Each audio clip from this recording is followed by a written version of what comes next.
Tout a commencé en 2012 où j'ai ressenti la force de l'appel de rejoindre la chamane Enketuya dans le nord de la Mongolie, une chamane tsatane qui dépendait de la tribu des éleveurs de rennes.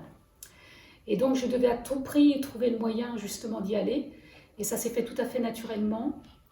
Les esprits, si je peux dire, ont encouragé ce départ, et à partir de là a commencé mon initiation, et aussi la réponse à certains phénomènes que je vivais depuis l'enfance, notamment des pertes de connaissances, et qui m'ont été en fait justifiées par le fait que j'étais chamane.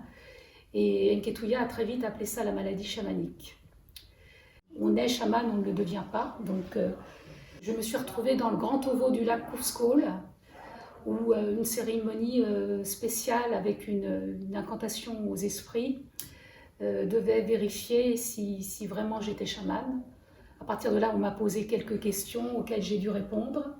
Et à l'issue de cette cérémonie, Enketuya a validé le fait que, en effet, j'étais reconnue chamane. Alors pourquoi ciel blanc, ciel noir? Pour moi, ça me semblait important d'ouvrir cette porte sur l'invisible pour expliquer un petit peu comment se présentait, on va dire, la cosmogonie mongole, où en fait on parle de 99 cieux avec un ciel blanc et un ciel noir. Si ces cieux sont différenciés, néanmoins ils ne sont pas séparés. Alors on pourrait dire que le ciel blanc appartient au monde des esprits alliés, des esprits lumineux, voire plus haut des esprits angéliques, et que le ciel noir appartient au monde des esprits beaucoup plus retors, beaucoup plus coriaces. Et là, le chaman a son rôle, parce qu'il agit en fait comme un intermédiaire, où il doit en quelque sorte faire une négociation pour que l'esprit se soumette et accepte de ne pas garder son pouvoir autonome et vienne en aide à celui qui le demande. Sachant que les esprits du ciel noir sont des esprits très puissants, qui ont entre autres des facultés de guérison assez exceptionnelles.